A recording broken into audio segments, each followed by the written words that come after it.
साथियों नमस्कार, बहुत स्वागत है आपका D&K एकेडमी में। मैं भगवत दांगी आप सभी का बहुत स्वागत करता हूं। आज हम बात करेंगे मध्य प्रदेश लोक सेवा आयोग प्रारंभिक परीक्षा का नोटिफिकेशन जो लोक सेवा आयोग द्वारा जारी किया गया है उसका पूरा डिटेल में उसको समझेंगे, पढ़ेंगे कि आखिर क्या प्रावधान है, क्या चीज़ें हैं जो इस नोटिफिकेशन में आपके लिए बहुत ही इंपॉर्टेंट है, जो आपको जानना जरूरी है। क्योंकि देखिए मित्रों, ये पहला पड़ाव है जब ये हमारी जो जर्नी है उसका शुरुआती पड़ाव है, जिसमें हमें समझना होता है कि आखिर क्या चीज़ें इस नोटिफिकेशन में दी गई है। साथ में ये भी देखेंगे कि क्या नया इसमें ऐड किया गया है, क्या पिछले जो परीक्षा थी उसमें क्या अगला इसमें जोड़ा गया है और क्या चीज़ों के बदलाव हुए हैं। तो बहुत ही आवश्यक होता है किसी भी जो परीक्षा होती है उसके लिए कि आप उसके नोटिफिकेशन को बहुत ध्यान से पढ़ें। और आज मैं आपको ये बताऊंगा कि आपके लिए क्या क्या इंपॉर्टेंट है इस परीक्षा के लिहाज से, जिसमें कि आप तैयारी काफ़ी समय से कर रहे हैं। चलिए शुरू करते हैं। बात करें सबसे पहले तो ये जो राज्य सेवा परीक्षा 2017 है, ये पहला है कि 2016 की प्रारंभिक परीक्षा हो चुकी है और 2017 है। और ये प्रारंभिक परीक्षा का जो दिनांक यहाँ मेंशन किया गया है ये 10 फरवरी 2017 है। इससे पहले जो कैलेंडर जारी किया गया था पीएससी के द्वारा उसमें 5 फरवरी की डेट बताई गई थी, लेकिन नोटिफिकेशन थोड़ा लेट हो गया, इसकी वजह से फिर ये डेट बढ़ा के 10 फरवरी कर दी गई। पहले 5 फरवरी मेंशन की गई थी, लेकिन अब ये 10 फरवरी की तारीख है जब परीक्षा होगी। और आवेदन भरने की जो अंतिम तिथि है वो है 8/1/2017, यानी 8 जनवरी 2017 तक इसके फॉर्म भरे जाएंगे।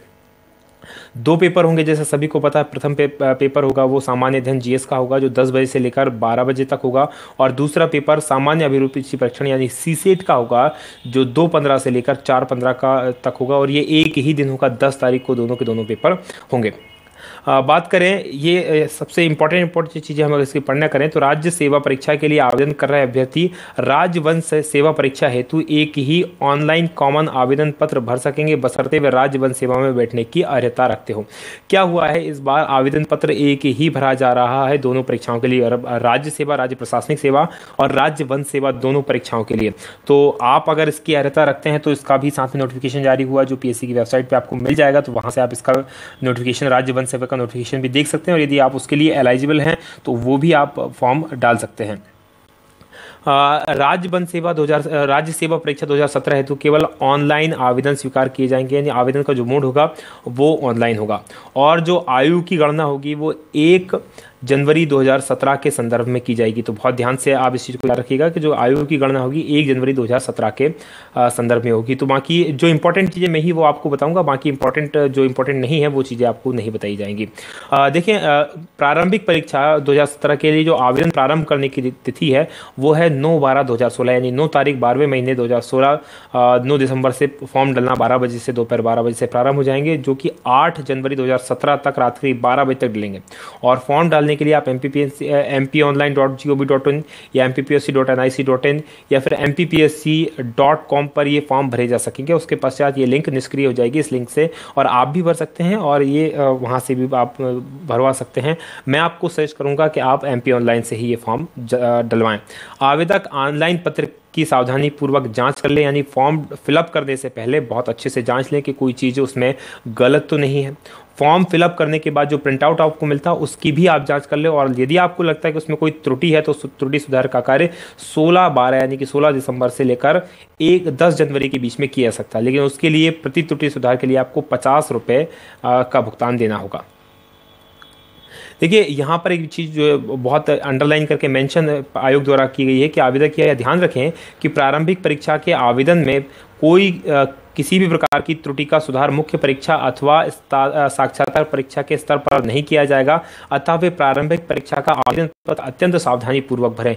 ये बहुत ही इंपॉर्टेंट है। और यदि फिर भी कोई त्रुटि होती है तो त्रुटि सुधार अवधि में वांछित सुधार करवा लें। मतलब जो आप प्रारंभिक परीक्षा में जो जानकारी आपकी फिल कर रहे हो वही लास्ट फाइनल होगी, आप फिर बाद में कोई जानकारी आपकी सुधार नहीं सकते। इसलिए बहुत इंपॉर्टेंट है कि आप अभी जो फॉर्म भरें उसी समय बहुत ध्यान से इस फॉर्म को आप सबमिट करें, जिसका शुल्क यहाँ पर दिया हुआ है। यहाँ पर एक चीज़ और जो इम्पोर्टेंट इन्होंने मेंशन की है कि जो ऑनलाइन आवेदन पत्रों के में आवेदक द्वारा भरी गई श्रेणी या वर्ग जो भी भरेगी, अनारक्षित या अनुसूचित जाति या अनुसूचित जनजाति या पिछड़ा वर्ग या लिंग में महिला या पुरुष निःशक्त है या भूतपूर्व सैनिक, शासकीय सेवक है, और जन्मतिथि आदि के आधार पर ही परीक्षा परिणाम घोषित किया जाएगा। तो इन चीज़ों को भरते समय बहुत ध्यान रखें, आपका वर्ग श्रेणी सही भरी हो, आपका लिंग सही भरा हो, और आपकी जो कैटेगरी है वो बहुत सही होनी चाहिए, आपकी जन्म तिथि सही होनी चाहिए। और जो अगर इसमें कोई गलती हो जाती फॉर्म डालते समय तो त्रुटि सुधार अवधि में से ठीक करवा लें।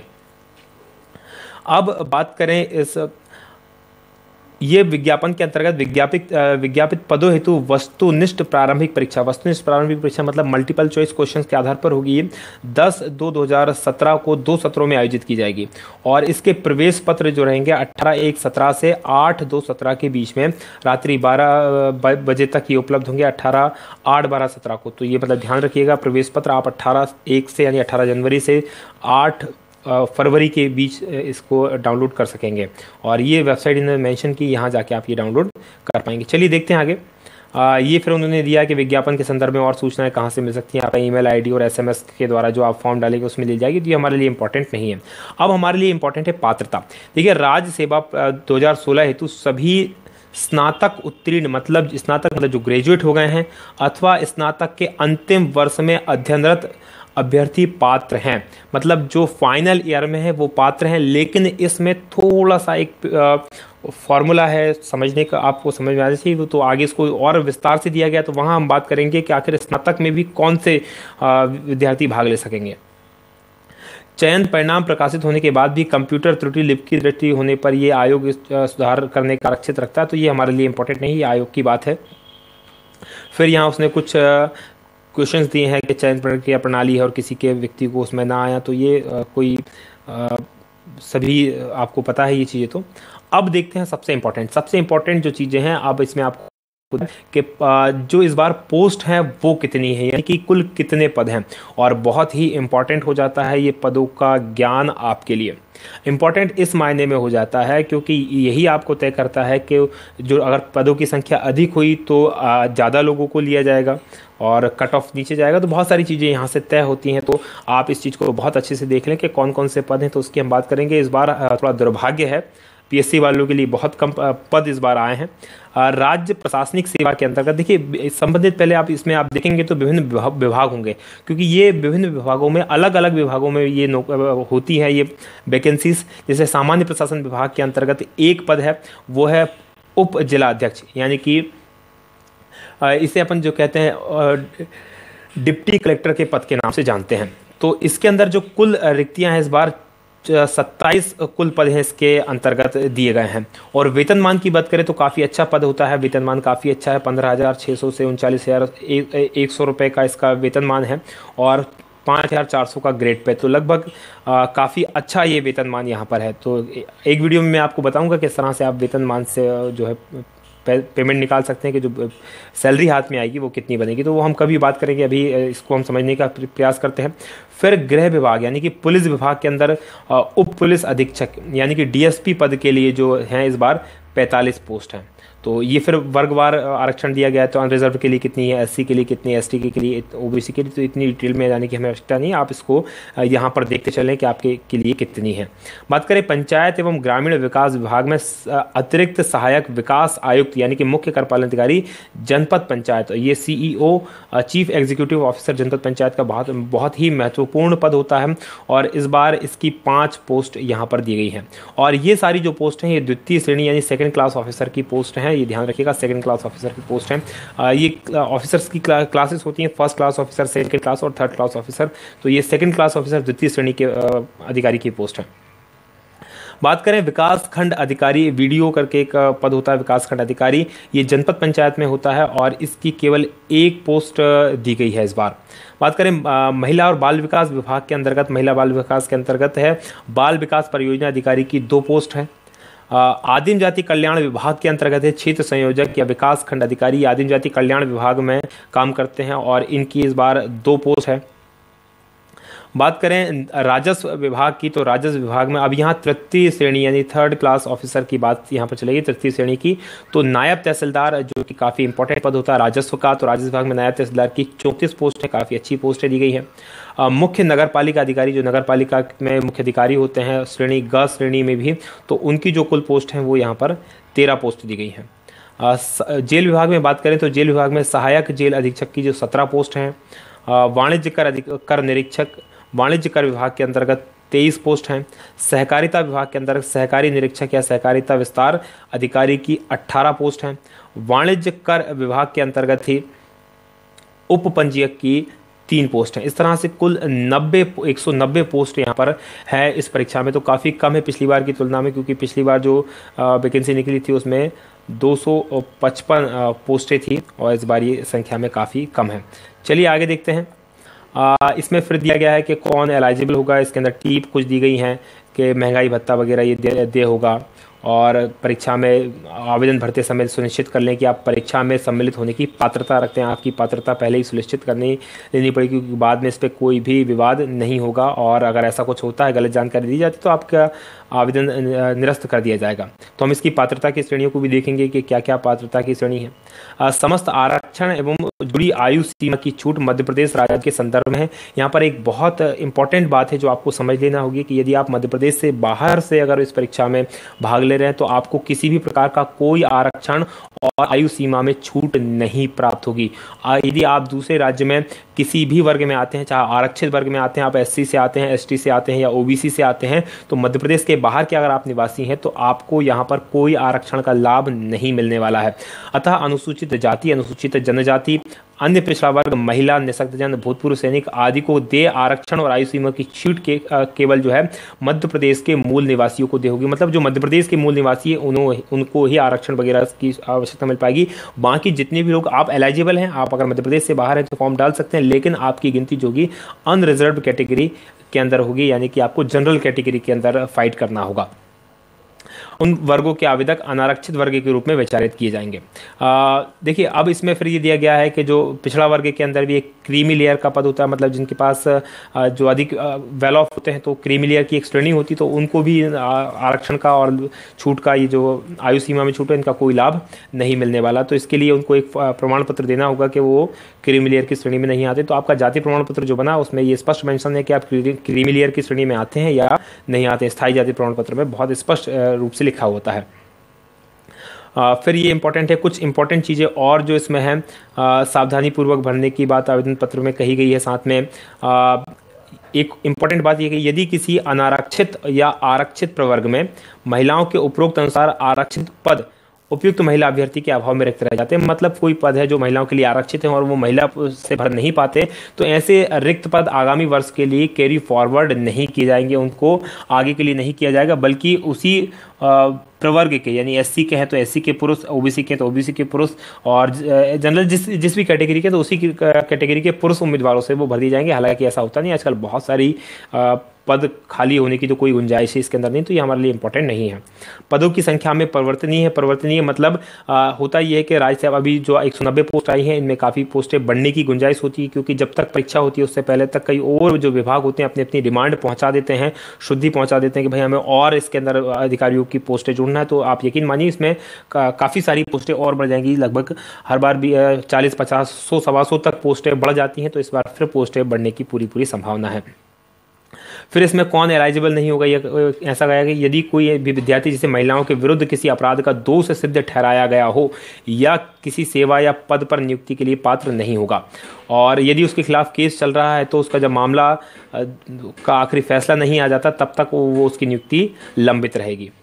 कोई ऐसा विद्यार्थी जिसकी 2 से अधिक जीवित संतान हैं, मतलब 2 से अधिक पुत्र हैं, जीवित संतान हैं, और जिनमें से किसी एक का जन्म 26 जनवरी 2001 को या उसके पश्चात हुआ हो, किसी सेवा या पद पर नियुक्ति के लिए पात्र नहीं होगा। ये बहुत इंपॉर्टेंट है, ध्यान रखिएगा कि यदि आपके 2 पुत्र हैं, 2 पुत्र से अधिक हैं और उनमें से भी एक का जन्म 26 जनवरी 2001 के बाद हुआ है, तो फिर आप इसके लिए पात्र नहीं होंगे।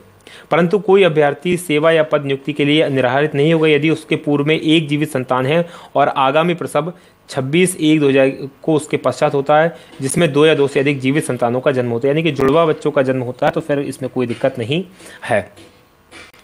बात करते हैं, अगला है परीक्षा योजना की बात करें तो फिर इसमें बताया गया है कि परीक्षा योजना है राज्य सेवा परीक्षा निम्नलिखित चरणों में पूरी होगी। पहला जो चरण होगा मुख्य परीक्षा हेतु उम्मीदवारों के चयन के लिए प्रारंभिक परीक्षा का आयोजन, जो वस्तुनिष्ठ यानी कि ऑब्जेक्टिव टाइप होगी, OMR सीट पे यानी ऑफलाइन ये परीक्षा होने वाली है।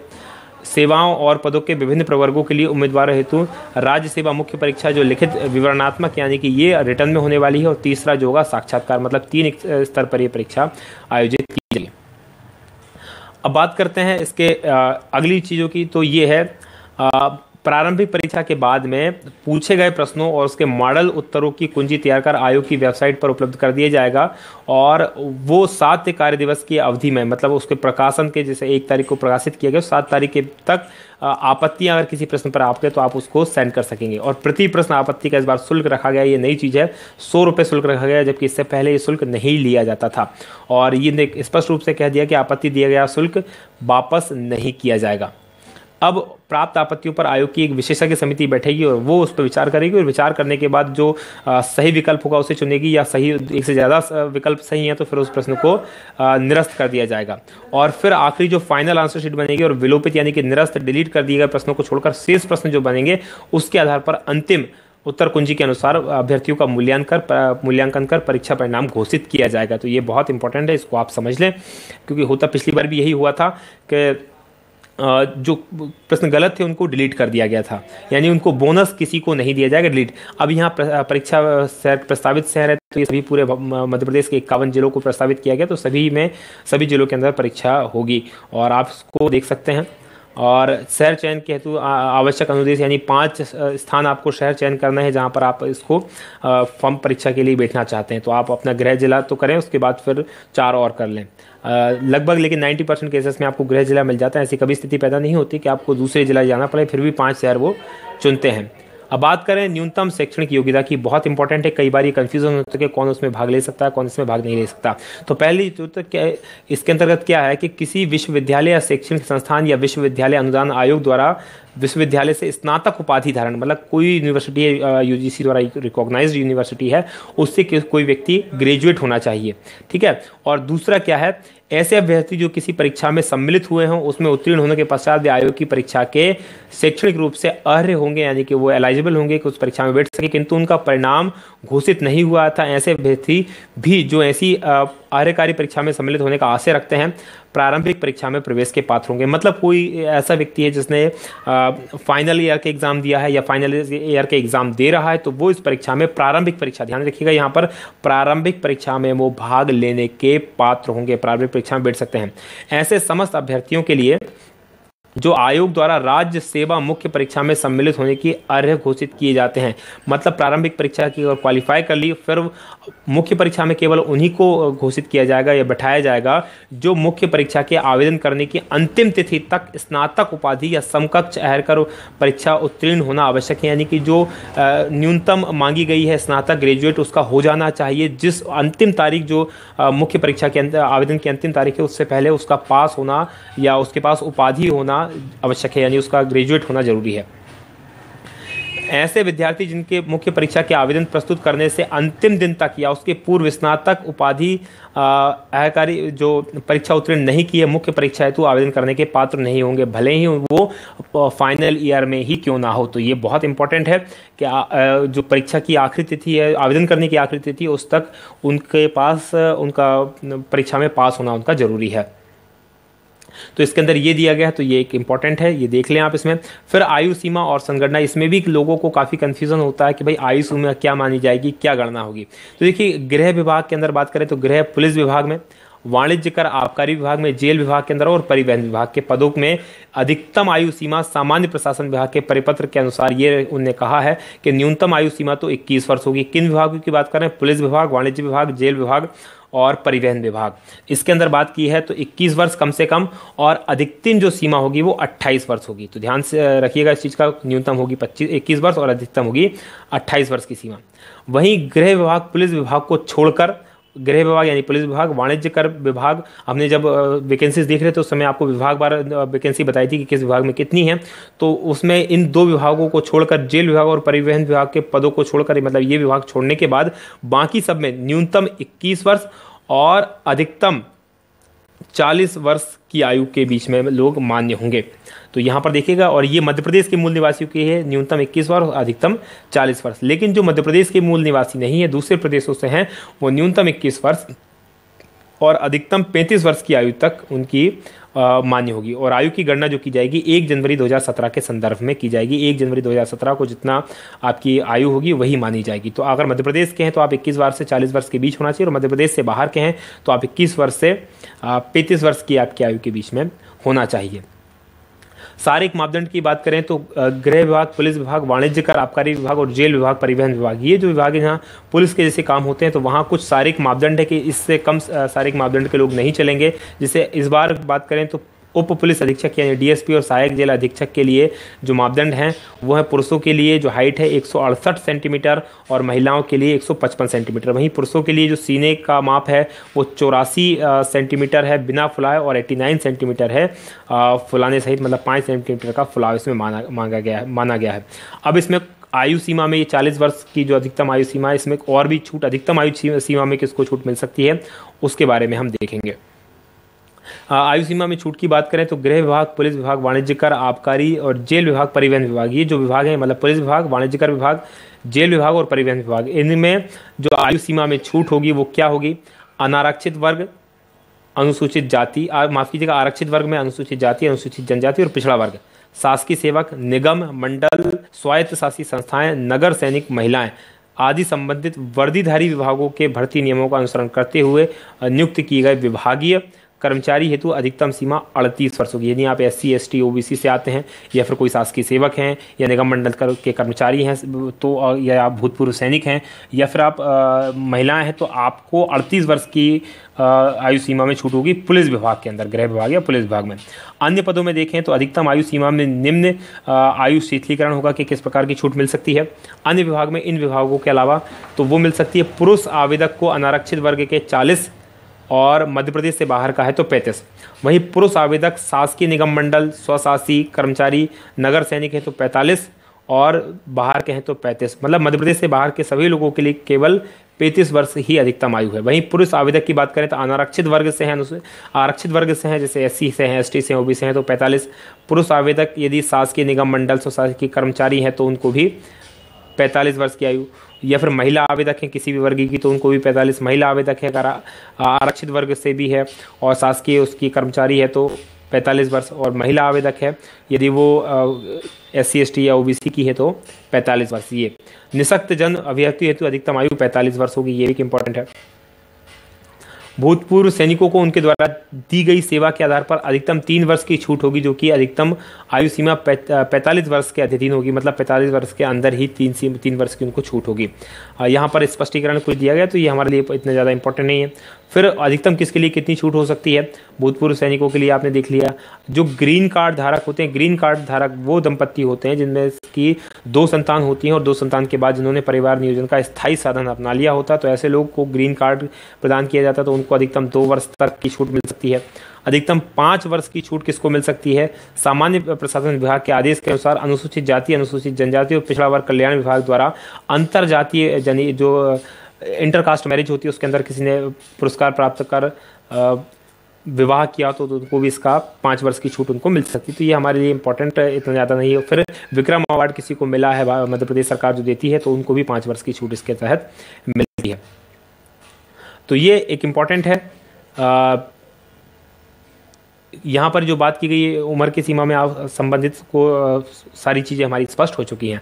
चलिए देखते हैं अगला ये है राज्य सेवा 2000 के लिए ऑनलाइन आवेदन करने के संबंध में अन्य जानकारियाँ। तो ये जानकारियाँ हैं, यहाँ से आप इनको पढ़ लेंगे तो आपको समझ में आ जाएगा कैसे आवेदन करना है। ये हमारे लिए इतना ज़्यादा इंपॉर्टेंट नहीं है, लेकिन ये एक इंपॉर्टेंट है कि आयोग द्वारा आवेदन पत्र भरने की प्रक्रिया में समझा दिया गया है कि आवेदक द्वारा जो जानकारी ऑनलाइन आवेदन पत्र में भरी जाएगी वही प्रमाणिक जानकारी है। अतः ऑनलाइन आवेदन पत्र सबमिट करने से पूर्व आवेदक अपना पत्र सावधानी पूर्वक भली भांति पढ़कर समझकर भरी गई जानकारी से संतुष्ट होने के पश्चात ही सबमिट करें। यानी जानकारी भरते समय आपको सारी चीज़ें बहुत स्पष्ट तरीके से देख लेनी है, तभी इसको सबमिट करना है। तो सारी चीज़ें उसमें प्रोसेस दी गई है। त्रुटि सुधार का समय हम आपको पहले ही बता चुके हैं कि त्रुटि सुधार का समय कब से कब तक दिया गया है।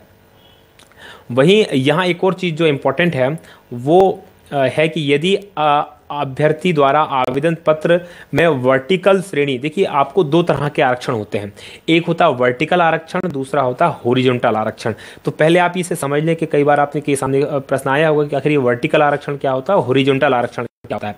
देखिए वर्टिकल आरक्षण क्या होता है कि जो प्रमुख पद होते हैं, जैसे उसको बांटा जाता है, जनरल में बांट दिया, ठीक है, एससी में बांट दिया, एसटी में बांट दिया और ओबीसी में बांट दिया। तो ये टोटल पदों का इस तरह से आरक्षण किया जाता है कि भाई जनरल के अलग हो गए टोटल में से, एससी के अलग हो गए, एसटी के अलग हो गए, ओबीसी के। तो मतलब ये जो वर्गीकरण है ये जो कहलाता है वर्टिकल, मतलब विभिन्न जो श्रेणी होती है एससी एसटी ओबीसी, इनमें जो आरक्षण का बंटवारा होता है वो कहलाता है वर्टिकल आरक्षण। वहीं उससे अगर बात करें हॉरिजॉन्टल की, तो हॉरिजॉन्टल अलग अलग चीज होती है। देखिए जो व्यक्ति जनरल होगा वो एससी नहीं हो सकता, एससी एसटी नहीं हो सकता, एससी एसटी ओबीसी नहीं हो सकता। तो ये सिर्फ वर्टिकल रहेंगे। हॉरिजॉन्टल में किस तरह से रहता है, इस तरह से रहता है। देखिए ये किस तरह से एलिजिबल होता है, जैसे कोई महिला है, फीमेल है, तो फीमेल क्या है, जनरल भी होगी, एससी में भी हैं, एसटी में भी हैं और ओबीसी में। तो ये जो आरक्षण है ये हॉरिजॉन्टल आरक्षण कहलाता है। तो ये आप समझ लें। तो ये मैं गलत श्रेणी भरी तो उसी वर्ग के ओपन श्रेणी के कट ऑफ मार्क्स के अंतर्गत आने पर उस वर्ग के ओपन उम्मीदवारी समझी जाएगी कि इसके अंदर ये कहा गया कि यदि कोई गलती से कोई गलत श्रेणी भर देता है तो उसकी फिर श्रेणी को मान्य ना करते हुए, उसकी जो श्रेणी होगी उसको मान्य ना करते हुए इसे ओपन में गिना जाएगा। जो ओपन के उसके पद होंगे, उसके जो हॉरिजॉन्टल श्रेणी होंगे, जैसे महिलाओं के लिए आरक्षित किए गए तो फिर महिलाओं के लिए ना करते हुए उसको ओपन में गिना जाएगा अगर उसने अपनी श्रेणी को गलत भरा है। तो मतलब यदि आप गलती से महिला का पुरुष भर देते हैं उसमें तो फिर ये चीज़ें हो जाएंगी। तो ये इसमें देख लीजिएगा।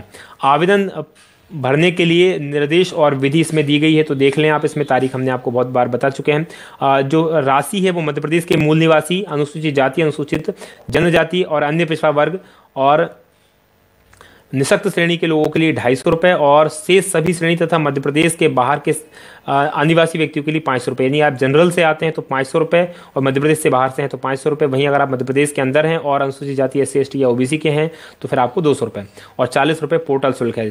इस बार जो एक नया बदलाव किया गया है, क्योंकि पिछली बार ये किया गया था कि 50 रुपये का आप इसी के साथ शुल्क जमा करके आप अपनी PDF प्राप्त कर, अपनी जो OMR शीट है उसको डाउनलोड कर सकते थे, लेकिन इस बार ऐसा नहीं किया गया। इस बार उन्होंने कहा कि जिसको OMR शीट चाहिए वो प्रारंभिक परीक्षा परिणाम के बाद इस पर उपलब्ध रहेगी। 50 रुपये के शुल्क का भुगतान कर वो अपनी OMR शीट डाउनलोड कर पाएंगे। जबकि पिछली बार आवेदन पत्र के साथ ही लोगों से कहा गया था जो 50 रुपये का शुल्क जमा करेगा उनको ही उपलब्ध होंगी, बाकी सभी को उपलब्ध नहीं होंगी। लेकिन इस बार उन्होंने कहा कि जो परीक्षा परिणाम घोषित होगा उसके बाद कोई भी अपनी OMR शीट डाउनलोड कर पाएगा, उसको 50 रुपये का अलग से शुल्क देना पड़ेगा। तो ये एक अच्छी व्यवस्था इस बार की गई है।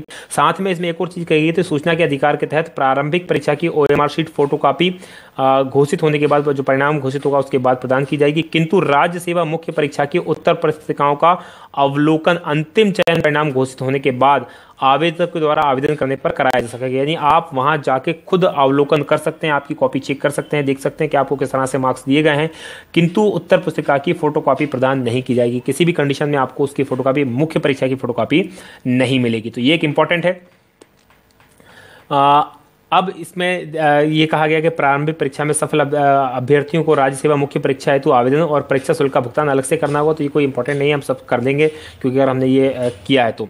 आवेदन भरने के बारे में मुख्य जानकारी इन्हें 3 वेबसाइट दी है, तो यहाँ पर आप देख सकते हैं, ठीक है। परीक्षा और यहाँ पर देखिए इंटरनेट कैफे, स्वयं घर बैठे कंप्यूटर इंटरनेट के माध्यम से आवेदन पत्र भरने की विधि इसके अंतर्गत बताई गई कि किस तरह से आप भर सकते हैं। तो ये इंपॉर्टेंट नहीं है। मैं तो आपको सलाह दूंगा कि आप यदि बहुत ज़्यादा टेक्नोसेवी नहीं है तो आप MP ऑनलाइन से ही फॉर्म फिलअप करवाएं। फिर इसमें ये कुछ दिया गया है जो ज़्यादा हमारे पास इंपॉर्टेंट नहीं है।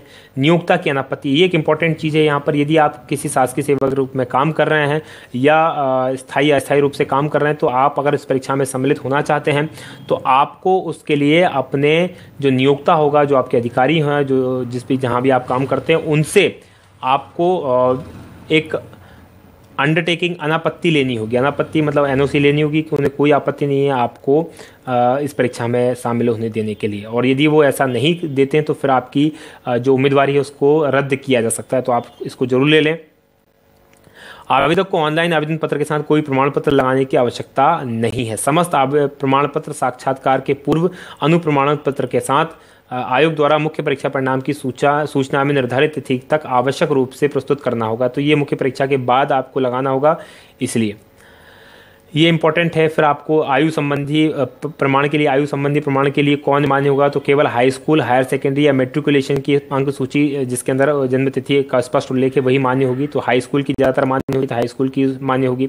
शैक्षणिक कार्यताओं के लिए तो जो उनने मांगा है उपाधि संलग्न करना आवश्यक नहीं होगा, लेकिन अंक सूची इंपॉर्टेंट है। मतलब आपको डिग्री नहीं चाहिए, लेकिन आपकी अंक सूची मार्कशीट इसके अंदर चाहिए। जाति प्रमाण पत्र का उन्होंने दिया है कि कौन जाति प्रमाण पत्र, सबको पता है।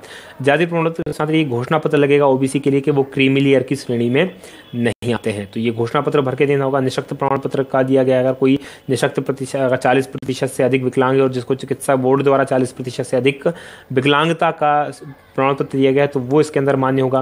फिर विधवा परित्यक्ता महिलाओं के लिए जो है लाभ अगर उनको लेना है तो फिर वो जिला मजिस्ट्रेट का, वो तलाकशुदा है तो उनका चाहिए, और विधवा है तो फिर मृत्यु प्रमाण पत्र से काम चलेगा। शासकीय सेवक, भूतपूर्व सेवकों को नियुक्त अधिकारी और सक्षम अधिकारी का प्रमाण पत्र लाना होगा कि हाँ वो वहाँ पर काम करते हैं, तब उन्हें मिलेगा। परिवार कल्याण कार्यक्रम के लिए ग्रीन कार्ड की आवश्यकता होगी, जो मैंने आपको बताया। तो सभी जहाँ भी छूटे हैं उससे संबंधित प्रमाण पत्र आपको आवश्यक रूप से चाहिए, और ये मूल प्रतियां आपको साक्षात्कार के समय प्रस्तुत करना अनिवार्य होंगी, ये इसके अंदर बताया गया है। तो फिर ये कदाचरण उसके लिए कि क्या क्या गलत काम करते हैं तो क्या क्या कार्रवाई होंगी, ये इतना इंपॉर्टेंट नहीं हो जाता। यहाँ एक और इम्पोर्टेंट जो चीज़ है वो है, आप जब परीक्षा केंद्र पर प्रवेश परीक्षा देने पहुंचेंगे तब आपको किन चीज़ों की आवश्यकता होगी। आपके पास इन 9 दस्तावेज में से कोई एक दस्तावेज होना चाहिए, या तो आपका पासपोर्ट हो, मतदाता परिचय पत्र हो, ड्राइविंग लाइसेंस हो, पैन कार्ड हो और आधार कार्ड। या देखिए आधार कार्ड की फोटो प्रति मान्य होगी। कई बार होता है ये कि ई आधार कार्ड जो निकलता है कंप्यूटर से वो मान्य नहीं होता, जो डाक के द्वारा आता है वही मान्य करते हैं, लेकिन इसमें मान्य होगा। शासकीय सेवक है तो आपका जो ऑफिस से परिचय पत्र बना है वो भी मान्य होगा। बैंक, पोस्ट ऑफिस की फोटो युक्त पासबुक भी मान्य होगी। शैक्षणिक संस्थाओं की 3 वर्ष पूर्व तक जारी किया गया परिचय पत्र, यानी कि आप कॉलेजेस वगैरह में है तो राजपत्रित अधिकारी द्वारा कोई राजपत्रित अधिकारी से आप उसको प्रमाणित करवा सकते हैं फोटो परिचय पत्र, तो वो भी आपका मान्य होगा। तो इसके अंदर ये बताया गया है, ये भूतपूर्व सैनिक के लिए अंडरटेकिंग है जो उसको लगानी होगी अपने साथ।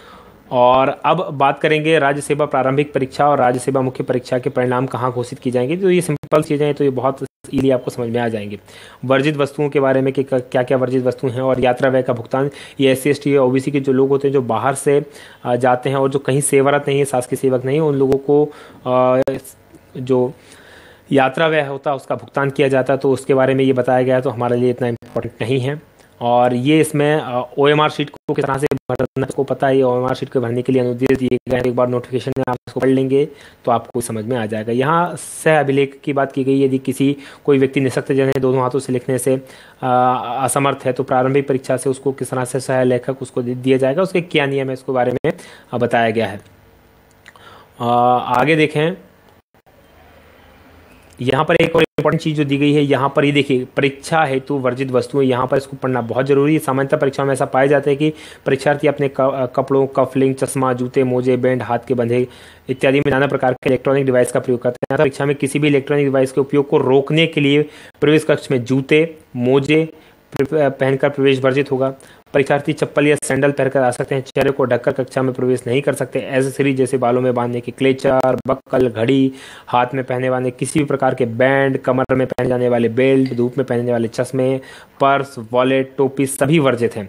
सिर, नाक, कान, हाथ, पैर, कमर में पहने जाने वाले सभी प्रकार के आभूषण, हाथ में बंधे धागे, कलावा, रक्षा सूत्र आदि की सूक्ष्मता से परीक्षण कर शिक्षकों द्वारा परीक्षार्थी के कक्ष में जाने के पूर्व तलाशी ली जाएगी। तो आप इन चीज़ों को ना पहने, इस चीज़ का ध्यान रखें परीक्षा में जाते समय। अब देखेंगे परीक्षा योजना जो कि बहुत इंपॉर्टेंट है। देखिए राज्य परीक्षा सेवा की 3 प्रमुख क्रमिक चरण है। सबसे पहले जो होगा प्रारंभिक परीक्षा होगा। प्रारंभिक परीक्षा में पास होने के बाद आपका मुख्य परीक्षा होगी और मुख्य परीक्षा के बाद साक्षात्कार होगा। जो प्रारंभिक परीक्षा होगी उसमें 2 पेपर होंगे, प्रश्न पत्र फर्स्ट और प्रश्न पत्र सेकंड। प्रश्न पत्र फर्स्ट होगा सामान्य दिन का 2 घंटे का होगा, 200 अंकों का होगा। वहीं प्रश्न पत्र सेकंड भी 2 घंटे का होगा और 200 अंकों का होगा। यहाँ देखिए दोनों प्रश्न पत्र जो होंगे वस्तुनिष्ठ यानी बहुविकल्प के आधार पे होंगे। मल्टीपल चॉइस क्वेश्चन इनके होंगे और इसमें से 4 में से 1 उत्तर सही होगा। प्रत्येक प्रश्न 2-2 अंकों का होगा, यानी कि कुल 100 प्रश्न होंगे और प्रत्येक प्रश्न 200 अंकों का होगा। तो यहाँ पर ये चीज़ बताई गई कि किस तरह से होगा। अब ये एक इम्पॉर्टेंट जो चीज़ है, यहाँ पर आप देखेंगे प्रश्न के हिंदी और अंग्रेजी अनुवाद में भिन्नता हो, तो ये कौन किस आधार पर प्रश्नों को गलत किया विलोपित किया जा सकता है, तो ये इसमें बताया गया है कि यदि प्रश्न जिनके एक में से ज़्यादा सही विकल्पों में से सही उत्तर ना हो, एक से अधिक सही उत्तर हो और हिंदी और अंग्रेजी के अनुवाद में भिन्नता हो, तो वो उनको डिलीट कर देगा। अब यहाँ एक बहुत इंपॉर्टेंट है कि राज्य सेवा प्रारंभिक परीक्षा का द्वितीय प्रश्न पत्र केवल क्वालिफाइंग स्वरूप का होगा, मतलब क्वालिफाइंग होगा, उसमें आपको एक न्यूनतम अंक है वो लाना पड़ेगा और आप उसमें क्वालिफाई हो जाएंगे, उसको मेरिट में शामिल नहीं किया जाएगा। अर्थात द्वितीय प्रश्न पत्र में न्यूनतम उत्तीर्णांक अर्जित करने वाले अभ्यर्थियों द्वारा प्रथम प्रश्न पत्र में प्राप्त अंकों के गुणानुक्रम के आधार पर प्रारंभिक परीक्षा का परिणाम घोषित किया जाएगा। मतलब द्वितीय प्रश्न पत्र में जो पास हो जाएंगे उन लोगों को मेरिट बन जाएगी पेपर फर्स्ट के आधार पर, पेपर फर्स्ट के जिससे सर्वाधिक होंगे उसके हिसाब से फिर मेरिट बनेगी पेपर फर्स्ट के आधार पर, लेकिन सेकंड पेपर जो होगा क्वालिफाइंग होगा। और मुख्य परीक्षा की पात्रता हेतु उम्मीदवार को प्रारंभिक परीक्षा के प्रत्येक प्रश्न पत्र में न्यूनतम 40% अंक प्राप्त करना आवश्यक होगा। प्रत्येक प्रश्न पत्र में न्यूनतम 40 प्रश्न पत्र, यहाँ इसको समझ लीजिएगा कि आपको सेकंड में भी और फर्स्ट में भी 40% स्कोर करना जरूर होगा, आवश्यक होगा। लेकिन इसका मतलब ये नहीं कि फर्स्ट में 40% आपने क्वालिफाई कर लिया और आप एलिजिबल होंगे, ऐसा बिल्कुल नहीं। सिर्फ 15 गुना लोगों को लिया जाएगा, जिसे जो मुख्य परीक्षा में जो कुल टोटल सीट है 190 गुणा 15 लोगों को मुख्य परीक्षा लेने के लिए बुलाया जाएगा। और फिर आखिरी में जो इंटरव्यू होगा उसके लिए 190 गुणा 3 लोगों को इंटरव्यू के लिए बुलाया जाएगा और फाइनल एक ही व्यक्ति का सिलेक्शन किया जाएगा। तो यह एक इंपॉर्टेंट प्रक्रिया है, इसका ध्यान रखिएगा। तो यानी कि जो 190 गुणा 15 में जो सबसे ज़्यादा अंक जो जिन लोगों को प्राप्त होंगे उन्हीं लोगों को इसके अंदर सम्मिलित किया जाएगा। तो ये एक बहुत इंपॉर्टेंट चीज़ है जिसको आपको समझना होगा। बात करें लगभग ये जो होंगे ये इन्हीं लोगों को इसके अंदर बुलाया जाएगा। 190 गुणा 15 आप इसको कर लें और ये जो टोटल संख्या आएगी उनमें से जो जिन सर्वाधिक लोगों को अंक प्राप्त होंगे उनको बुलाया जाएगा और ये प्रारंभिक परीक्षा के आधार पर बनेगा। अनुसूचित जाति और यानी SC ST OBC और विकलांग श्रेणी के जो उम्मीदवार होंगे उनके लिए 30%, यानी कि अगर आप सेकंड पेपर में 40% हैं अगर जनरल से हैं तो, और अगर reserve category SC ST OBC से हैं तो आपको 30% अंक प्राप्त करने होंगे और आप सेकंड पेपर क्वालिफाई कर जाएंगे। अब ये राज्य सेवा मुख्य परीक्षा का यहाँ पर उन्हें दिया गया कि प्रथम प्रश्न पत्र जो होगा उसके अंदर 3 घंटे का होगा, 300 पूर्णांक का होगा। दूसरा प्रश्न पत्र होगा 3 घंटे 300 नंबर का। तीसरा होगा 3 घंटे 300 नंबर का। चौथा होगा 3 घंटे 200 नंबर का। पांचवा होगा 3 घंटे 200 नंबर का और छठा होगा 2 घंटे 100 नंबर का। इस तरह से कुल जो होगा, और साक्षात्कार होगा 175 नंबर का। कुल 1575 नंबर के टोटल होगा मुख्य परीक्षा। वहीं उसका स्वरूप दिया गया, तो ये अभी हमारे लिए इम्पोर्टेंट नहीं, इसको आप एक बार अध्ययन कर लेंगे तो समझ में आपको आ जाएगा इस स्वरूप किस तरह से मुख्य परीक्षा। हमें अभी प्रारंभिक की तैयारी करनी, तो हम बात करेंगे प्रारंभिक परीक्षा की। यहाँ पर दी गई है राज्य सेवा प्रारंभिक परीक्षा का पाठ्यक्रम। ये बहुत इंपॉर्टेंट है पाठ्यक्रम। यहाँ पर आप देखेंगे तो पाठ्यक्रम में पहला यानी कि सिलेबस है ये, सामान्य विज्ञान एवं पर्यावरण से संबंधित प्रश्न पूछे जाएंगे। सामान्य विज्ञान, पर्यावरण, पर्यावरणीय परिस्थिति, जैव विविधता और मौसम परिवर्तन, इस पर इंपॉर्टेंट ध्यान देना है। इन प्रश्नों पर दैनंदिन रोजमर्रा का अवलोकन, अनुभव से प्राप्त संबंधित प्रश्न जो किसी भी शिक्षित व्यक्ति द्वारा अपेक्षित किए जाते हैं, मतलब एक पढ़े लिखे सामान्य व्यक्ति को जिन प्रश्नों की समझ होनी चाहिए उनसे संबंधित प्रश्न आपको किए जाएंगे। जिन्होंने इन विषयों का विशेष अध्ययन नहीं किया हो, मतलब इसका जरूरी नहीं कि आप उसके लिए बहुत स्पेशलाइज्ड डिग्री किए हो, वो आपके लिए जरूरी नहीं होगा। सामान्य अध्ययन आपने किया तो आप इसका आंसर दे पाएंगे। वहीं बात करें राष्ट्रीय और अंतर्राष्ट्रीय महत्व की वर्तमान घटनाएं, करंट अफेयर, भारत का इतिहास, भारत का भूगोल, भारतीय राजनीति अर्थव्यवस्था, खेलकूद, मध्य प्रदेश का भूगोल, मध्य प्रदेश राजनीति एवं अर्थव्यवस्था, सूचना एवं प्रौद्योगिकी, जिस कंप्यूटर से संबंधित प्रश्न इसमें आएंगे। अनुसूचित जाति अनुसूचित जनजाति अत्याचार निवारण अधिनियम 1989, सिविल अधिकार संरक्षण अधिनियम 1955 और मानव अधिकार संरक्षण अधिनियम 1993 ये 3 अधिनियम पूछे जाएंगे। और बाकी तो ये फिर आपको सिलेबस इसका पता ही है, एक बार और इसको डाउनलोड करके सिलेबस से आप देख लीजिएगा। वहीं द्वितीय सेकंड प्रश्न पत्र की बात करें तो इसके अंदर बोधगम्यता यानी कॉम्प्रिहेंशन, संचार कौशल से व्यक्ति कौशल, कम्युनिकेशन स्किल से संबंधित प्रश्न, तार्किक कौशल और विश्लेषणात्मक प्रश्न पूछे जाएंगे। निर्णय लेना, डिसीजन मेकिंग, सामान्य मानसिक योग्यता यानी रीजनिंग से संबंधित प्रश्न होंगे। आधारभूत संख्यान यानी कि मैथमेटिक्स से संबंधित प्रश्न होंगे। और हिंदी भाषा में इस बार केवल बोधगम्यता कौशल, बोधगम्यता कौशल का मतलब होता है कॉम्प्रिहेंशन यानी पैराग्राफ आएंगे 10वें स्तर के, वही पूछे जाएंगे और उसके अलावा कुछ भी नहीं पूछा जाएगा। जबकि पिछली बार जो था हिंदी व्याकरण भी पूछी गई थी, इस बार हिंदी व्याकरण आपसे नहीं आने वाली है इसमें। तो हिंदी भाषा के बोधगम्यता कौशल प्रश्न से संबंध प्रश्नों का परीक्षण प्रश्न पत्र में केवल हिंदी भाषा के उद्धरणों यानी कि अपठित गद्यांशों के माध्यम से और अंग्रेजी अनुवाद उपलब्ध कराए बिना किया जाएगा। इसका अंग्रेजी अनुवाद उपलब्ध नहीं होगा। तो ये सिलेबस था और ये इंग्लिश में इसका डिटेल सिलेबस आप इसे देखिए। साथ में ये मुख्य परीक्षा का यहाँ पर डिटेल सिलेबस है पेपर फर्स्ट से लेकर सभी पेपर्स का। तो इसको आप एक बार इसका अध्ययन कर लें तो बहुत ही आपको पूरा क्लियर हो जाएगा। तो पूरा डिटेल सिलेबस रखत दिया गया है। तो ये बहुत डिटेल में मैंने आपको सारी चीजें बता दी। एक बार इसका अध्ययन कर लो, आपको ये सारी चीजें बहुत अच्छे से समझ में आ जाएंगी। और इसके अलावा मध्य प्रदेश जो हमारी एकेडमी है D&K एकेडमी, इसके ऊपर आप देख सकते हैं हमारी वेबसाइट है www.dkmppsc.com। तो यहाँ पर भी आप जाकर मध्य प्रदेश ये MPPSC को समर्पित पूरी वेबसाइट है। तो ये हम तैयारी करवा रहे हैं। MPPSC का हमारे द्वारा क्रैश कोर्स स्टार्ट किया गया है 60 दिनों की स्पेशल तैयारी के लिए 60 डेज, क्योंकि अभी 60 डेज बचे हैं। 60 डेज़ों को किस तरह से यूटिलाइज किया जाए उसके लिए स्पेशल कोर्स प्रारंभ किया गया। तो आप जाकर यहाँ पर तैयारी कर सकते हैं। साथ में हमारे द्वारा प्रैक्टिस सेट भी उपलब्ध करवाए जाएंगे। तो प्रैक्टिस सेट की भी आप यहाँ से तैयारी कर पाएंगे। और एक बार इस साइट को विजिट जरूर करें। समय समय पर काफ़ी इंपॉर्टेंट चीज़ें हम आपको यहाँ पर इस साइट के माध्यम से उपलब्ध करवाते रहेंगे। चलिए, आपकी आशा है कि आपको ये वीडियो ना केवल पसंद आएगा बल्कि आपके लिए बहुत उपयोगी सिद्ध होने वाला है। और आज की हमारी बात को मैं यहीं समाप्त करूंगा। बहुत बहुत धन्यवाद। आप अपनी परीक्षा में जरूर उज्जवल हों और आगे बढ़ें इसी कामना के साथ। जय हिंद, जय भारत।